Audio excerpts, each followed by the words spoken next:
Doge ਕਹਿ ਲਓ, ਨਵਾਂ ਮਹਿਕਮਾ ਆ ਰਿਹਾ ਆ ਡਿਪਾਰਟਮੈਂਟ ਆਫ ਗਵਰਨਮੈਂਟ ਦੇ ਨੂੰ ਲੈ ਕੇ ਵੀ ਕਿਸ ਤਰੀਕੇ ਦੇ ਨਾਲ ਐਫੀਸ਼ੀਐਂਸੀ ਇਹਨਾਂ ਦੀ ਵਧਣੀ ਆ ਉਸ ਨੂੰ ਲੈ ਕੇ ਈਲਨ ਮਸਕ ਤੇ ਰਾਮਾਸਵਾਮੀ ਉਹਨਾਂ ਦੋਨਾਂ ਨੇ ਕਿਹਾ ਵੀ $2 ਟ੍ਰਿਲੀਅਨ ਜਿਹੜਾ ਫੈਡਰਲ ਬਜਟ ਦੇ ਵਿੱਚ ਅਸੀਂ ਕੱਟ ਕਰਨ ਦੀ ਇਸ ਦੇ ਵਿੱਚ ਜੁਲਾਈ 4 2026 ਤੱਕ ਸੋਚ ਰਹੇ ਹੈਗੇ ਆ। ਉਹਨਾਂ ਨੇ ਇਹ ਵੀ ਕਿਹਾ ਆ ਵੀ ਅਸੀਂ ਫੈਡਰਲ EMPLOYEES ਨੂੰ ਫਾਇਰ ਕਰਾਂਗੇ, ਏਜੰਸੀਜ਼ ਨੂੰ ਡਿਲੀਟ ਕਰਾਂਗੇ ਤੇ ਜਿਹੜਾ ਕੰਮ ਉਹਨਾਂ ਦਾ ਪਬਲਿਸਾਈਜ਼ ਕੀਤਾ ਜਿਹੜਾ ਉਹ ਜਾਵੇਗਾ। ਸੋ ਇਹਨਾਂ ਦੋਨਾਂ ਨੇ ਕਹਿੰਦੇ ਵੀ ਇਹ ਵਾਅਦੇ ਤਾਂ ਹੁਣ ਕਾਫੀ ਵੱਡੇ ਜਿਹੜੇ ਉਹ ਕੀਤੇ ਨੇ। ਫਿਸਕਲ ਈਅਰ ਦੇ ਵਿੱਚ 2024 ਚ ਫੈਡਰਲ ਸਪੈਂਡਿੰਗ $7.25 ਟ੍ਰਿਲੀਅਨ ਦੇ ਉੱਤੇ ਜਾ ਪਹੁੰਚੀ ਸੀਗੀ, ਜਿਹਦੇ ਵਿੱਚ ਜਿਹੜੀ ਇਹਨਾਂ ਦੇ ਵਿੱਚੋਂ 9/10 ਆ ਯਾਨੀ ਕਿ 90% ਇਹ ਫੈਡਰਲ ਪ੍ਰੋਗਰਾਮਸ ਦੇ ਵਿੱਚ ਵਰਤੀ ਜਾਂਦੀ ਸੀ। ਸਭ ਤੋਂ ਵੱਡਾ ਜਿਹੜਾ ਖਰਚਾ ਅਮਰੀਕਾ ਦੇ ਵਿੱਚ ਸੋਸ਼ਲ ਸਿਕਿਉਰਿਟੀ ਦਾ $1.4 ਟ੍ਰਿਲੀਅਨ ਇਸ ਪੂਰੇ ਬਜਟ ਦੇ ਵਿੱਚੋਂ ਉਸ ਪਾਸੇ ਵੱਲ ਨੂੰ ਜਾਂਦਾ ਆ।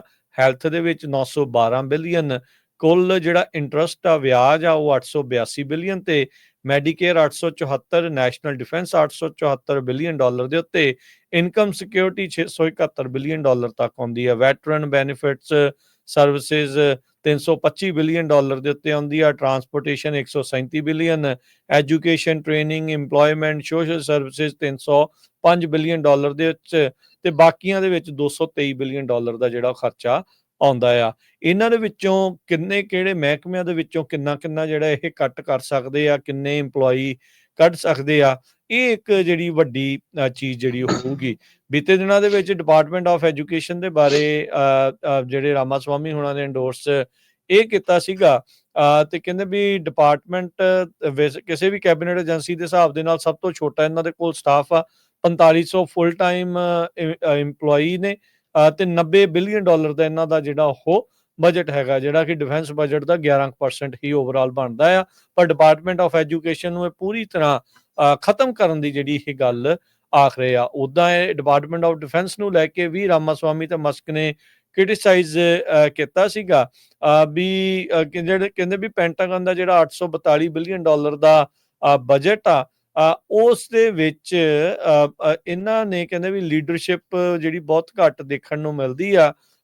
13% ਜਿਹੜਾ ਫੈਡਰਲ ਬਜਟ ਆ ਕਹਿੰਦੇ ਡਿਫੈਂਸ ਦੇ ਇਨੀਸ਼ੀਏਟਿਵ, ਆਪਰੇਸ਼ਨ, ਮੇਨਟੇਨੈਂਸ ਇਹਨਾਂ ਚੀਜ਼ਾਂ ਵੱਲ ਨੂੰ ਜਿਹੜਾ ਉਹ ਜਾ ਰਿਹਾ ਆ। ਜਿਹੜੇ ਆਮ ਲੋਕਾਂ ਦਾ ਹੀ ਕੰਜ਼ਿਊਮਰ ਫਾਈਨੈਂਸ਼ੀਅਲ ਪ੍ਰੋਟੈਕਸ਼ਨ ਬਿਊਰੋ ਆ ਇਸ ਨੂੰ ਪੂਰੀ ਤਰ੍ਹਾਂ ਇਹਨਾਂ ਨੇ ਖਤਮ ਕਰਨ ਦੀ ਜਿਹੜੀ ਉਹ ਗੱਲ ਆਖੀ ਸੀ। 1800 ਇਹਨਾਂ ਦੇ EMPLOYEE ਨੇ ਤੇ $762 ਮਿਲੀਅਨ, ਬਿਲੀਅਨ ਨਹੀਂ, ਇਹਨਾਂ ਦੇ $762 ਮਿਲੀਅਨ ਦਾ ਹੀ ਜਿਹੜਾ ਮਹਿਜ ਜਿਹੜਾ ਉਹ ਬਜਟ ਹੈਗਾ ਆ। ਕਹਿੰਦੇ ਵੀ ਰੈਗੂਲੇਟਰੀ ਏਜੰਸੀਜ਼ ਬਹੁਤ ਜ਼ਿਆਦੀਆਂ ਨੇ, ਇਹ ਹਟਾਉਣਗੇ। ਰੈਗੂਲੇਸ਼ਨਸ ਹਟਦੀਆਂ ਆ, ਆਮ ਲੋਕਾਂ ਦੇ ਉੱਤੇ ਅਸਰ ਜਿਹੜਾ ਆ ਉਸ ਦਾ ਪੈਂਦਾ ਹੈ, ਕੰਪਨੀਜ਼ ਨੂੰ ਉਸ ਦੇ ਵਿੱਚ ਜਿਹੜਾ ਉਹ ਬੂਸਟ ਮਿਲਦਾ ਹੈ, ਇਸ ਐਂਗਲ ਤੋਂ ਜ਼ਰੂਰ ਦੇਖਦੇ ਆ।